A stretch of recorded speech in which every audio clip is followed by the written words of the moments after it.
జిల్లా పరిషత్ ఎలక్షన్ మండల పరిషత్ ఎలక్షన్ కూడా ప్రభుత్వానికి పెట్టక తప్పదు. మరి జనవరిలో పెడతారా ఫిబ్రవరిలో పెడతారా తెలియదు, పెడతారా అంటుండ్రు.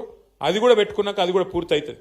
పూర్తి అయిపోగానే మనం గెలిచిన జెడ్పీటీసీలు, ఎంపీపీలు, ఎంపీటీసీలు, సర్పంచులు, ఉప సర్పంచులు, వార్డు సభ్యులు అందరితో కలిసి మీకు ఒక వర్క్ షాప్ పెడతాం. మనం పెద్దలను పిలుస్తాం. ఎవరెవరైతే గతంలో పంచాయతీరాజ్ డిపార్ట్మెంట్లో పనిచేసిన వాళ్ళు ఉన్నారో పెద్దలు, డిపిఓలుగా డిఎల్పిఓలుగా పనిచేసిన పెద్దలు ఉంటారు, మంచి నిష్ణాతులు ఉంటారు, నిపుణులు ఉంటారు.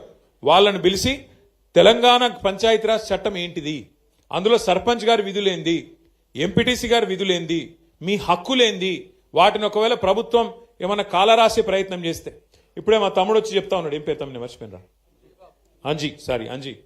అంజీ చెప్తున్నా నాకు వచ్చి, అన్నా మా ఎమ్మెల్యే ఓడిపోయినాను బాగా బాధలున్నాడు, చాలా గెలుస్తా అనుకున్నాడు, ఓడిపోయిండు, బాగా బెదిరించిండు. ఒక ఎమ్మెల్యేనే కాదు తమ్మి, ముఖ్యమంత్రి ఏమో తిరుగుతాండు ఈ ప్రచారంలో, మీరు చూసిర్రు. నాకు తెలిసి చరిత్రలో జరగలే. పంచాయతీ ఎలక్షన్లో, సర్పంచ్ ఎలక్షన్లో ముఖ్యమంత్రి తిరగంగా నేనైతే ఎప్పుడు చూడలే. విజయోత్సవాల పేరిట ఏది 2 సంవత్సరాలు నిండాయి మేమేదో గొప్పగా నడిపినాం అని చెప్పి విజయోత్సవాల పేరు మీద జిల్లా తిరిగి ముఖ్యమంత్రి గారు కూడా పరోక్షంగా సర్పంచ్ ఎన్నికల్లో ప్రచారం చేశారు. ఇక ఎమ్మెల్యేల బెదిరింపులకైతే అంతులేదు పొంతులేదు.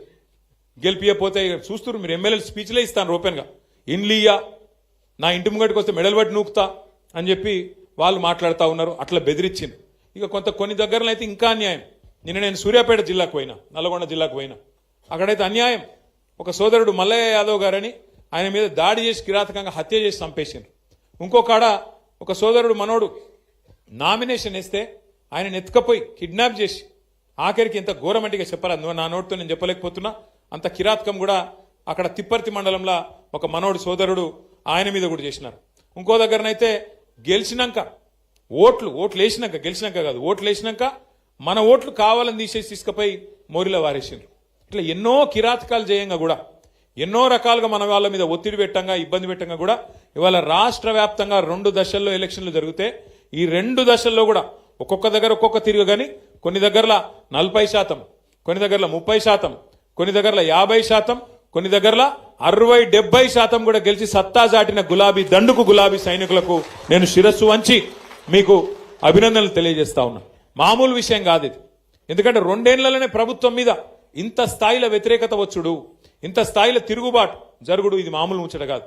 ఎందుకంటే ప్రజలు కూడా జనరల్గా ఎట్లుంటారంటే, ఇంకో 3 ఏళ్ళు గవర్నమెంట్ ఉంది కదా సూతాంతి అన్నట్టు ఉంటారు. కానీ తెలంగాణలో పరిస్థితి అలాగున్నది. మీరు గమనించండి, ఎంత కోపం ఉంటే, ప్రభుత్వం మీద ఎంత వ్యతిరేకత ఉంటే ఇట్లాంటి వ్యతిరేక ఫలితాలు వస్తాయి. ఒకసారి యాద్ చేసుకోండి. మన ప్రభుత్వం ఉన్నప్పుడు 32 జిల్లా పరిషత్లు ఉంటే 32 మనమే గెలిచినాం. 143 మున్సిపాలిటీలు ఉంటే 136 మున్సిపాలిటీలు గెలిచినాం. జెడ్పీటీసీలు దగ్గర 450 దాకా గెలిచినాం. మండలాలు దగ్గర 430 దాకా గెలిచినాం. 520 చిల్లర మండలాలు ఉండే అప్పుడు కొద్దిగా పెరిగినాయి ఇప్పుడు. అట్లాగే గ్రామ పంచాయతీలు 12,000 ఉంటే దగ్గర 9,000 మనమే గెలిచినాం. కేవలం అక్కడనో ఇక్కడనో వాళ్ళు ఒక 15-20% గెలిచిరు, కానీ మనం గెలిచినట్టు 30%, 40%, 50-60% వాళ్ళు ఎక్కడ కూడా గెలవలేదు. 2 ఏళ్లు తిరగకుండానే ప్రభుత్వానికి ఈ పరిస్థితి వచ్చింది. మరి పెద్దల ఆత్మవిమర్శ చేసుకోవాలి కాంగ్రెస్ వాళ్ళు. ఎందుకు 2 ఏళ్లు తిరగకుండానే ప్రజలలో ఇంత కోపం వచ్చింది? మనకు కనబడుతూనే ఉన్నది. యూరియా బస్తాల కోసం తనలాడుడే, కరెంటు కోసం ఆగం, ఏ పథకం కూడా చక్కగా అమలు అయితలేదు. రైతు రుణమాఫీ అన్నారు, 2 లక్షలు అన్నారు, ఎక్కడ కూడా చారణకు మించి చక్కగా జరగలే. అట్లాగే రైతు బంధు పెంచుతామన్నారు, 10,000 కేసీఆర్ ఇస్తే మేము 15,000 అన్నారు, ఇలా అది కూడా చక్కగా ఇయ్యలేదు, 2 సార్లు ఎగ్గొట్టింది. ముసలోళ్ళకు పెన్షన్ పెంచుతామని చెప్పి ఆశ పెట్టి 2,000 4,000 చేస్తామని ఆశ పెట్టి ఆ 2,000 కూడా 2 నెలలు ఎగ్గొట్టింది ఈ ప్రభుత్వం. 2 ఏళ్ళు అయినా కూడా 100 రోజుల్లో చేస్తామని చెప్పి 800 రోజులు అయినా కూడా అవి కూడా చేయలే. మహిళలకు మోసం చేసిండ్రు, నెలకు 2,500 అన్నారు, తులం బంగారం అన్నారు, అవి కూడా ఇయ్యలే. ఇవన్నీ చేయబట్టి ఇవాళ ప్రజలల్లా విపరీతమైన కోపం.